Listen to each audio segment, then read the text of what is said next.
Hi friends, welcome to my channel. Agnisakshi ಧಾರಾವಾಹಿಯಲ್ಲಿ ಮುಂದಿನ ಸಂಚಿಕೆಯಲ್ಲಿ ಏನಾಗುತ್ತೆ ಅಂತ ಹೇಳಿ ತಿಳಿದುಕೊಳ್ಳೋಣ ಬನ್ನಿ. ಸಂಚಿಕೆ ಆರಂಭದಲ್ಲಿ ಭಾಗಮಂಡಲದ ರಹಸ್ಯವನ್ನು ಹೇಗೆಯಾದರೂ ಭೇದಿಸಲೇಬೇಕು ಎಂದು ಸಾಕ್ಷಿ ಅಲ್ಲಿಗೆ ತಲುಪುತ್ತಾಳೆ.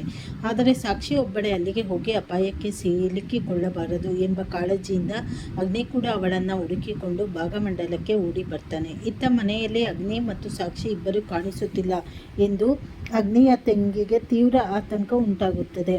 ಆ ಜಾಗ ಅಷ್ಟೊಂದು ಸರಿಯಿಲ್ಲ, ಇಬ್ಬರು ಅಲ್ಲಿಗೆ ಹೋಗಿ ಮತ್ತೆ ಜಗಳ ಮಾಡಿಕೊಂಡರೆ ಏನು ಗತಿ ಎಂದು ಗೋಪಣ್ಣನ ಮುಂದೆ ಕಂಗಾಲಾಗ್ತಾಳೆ. ಇನ್ನೊಂದೆಡೆ ಭಾಗಮಂಡಲದಲ್ಲಿ ಸಾಕ್ಷಿ ಮುಂದೆ ಪ್ರತ್ಯಕ್ಷನಾಗುವ ಅಗ್ನಿ, ಅಪ್ಪ ಇಲ್ಲಿಗೆ ಬರಬಾರದು ಎಂದು ಹೇಳಿದ್ದರು, ಯಾಕೆ ಬಂದೆ?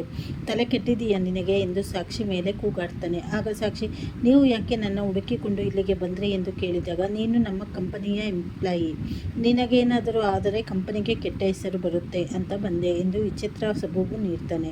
ತನಿಖೆ ನಡೆಸುವಾಗ ಸಾಕ್ಷಿ ಕಾಲು ಜಾರಿ ಬೀಳಲು ಹೋದಾಗ ಅಗ್ನಿ ಅವಳನ್ನು ಹಿಡಿದುಕೊಳ್ತಾನೆ. ಮೇಲ್ನೋಟಕ್ಕೆ ಇಬ್ಬರು ಜಗಳವಾಡುತ್ತಿದ್ದರೂ ಇಬ್ಬರ ಮನಸ್ಸಿನಲ್ಲೂ ಒಬ್ಬರ ಮೇಲೊಬ್ಬರಿಗೆ ಪ್ರೀತಿ ಕಾಳಜಿ ಚಿಗುರುತ್ತಿರುವುದು ಸ್ಪಷ್ಟವಾಗಿ ಕಾಣಿಸುತ್ತದೆ.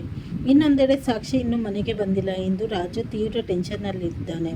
ಆದರೆ ಈ ರಾಜು ಯಾರು ಎಂಬ ಸತಿ ಈಗ ಬಯಲಾಗಿದೆ. ರಾಜು ಬೇರೆ ಯಾರೂ ಅಲ್ಲ, ಅಗ್ನಿಯ ತಂಗಿಯನ್ನು ಮದುವೆಯಾಗಬೇಕಾಗಿದ್ದ ಯುವಿಯೇ ಈ ರಾಜು. ಈ ಆಚರಿ ಟ್ವಿಸ್ಟ್ನಿಂದಾಗಿ ಮುಂದಿನ ಕತೆ ಯಾವ ತಿರುವು ಪಡೆದುಕೊಳ್ಳಲಿದೆ ಎಂಬುದನ್ನು ಕಾದು ನೋಡಬೇಕಾಗಿದೆ.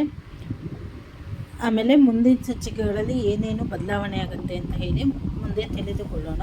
ಹೊಸದಾಗಿ ಯಾರ್ಯಾರು ಚಾನಲ್ ನೋಡ್ತಾ ಇದ್ದೀರಾ, ಚಾನಲನ್ನು ಸಬ್ಸ್ಕ್ರೈಬ್ ಮಾಡ್ಕೊಳ್ಳಿ.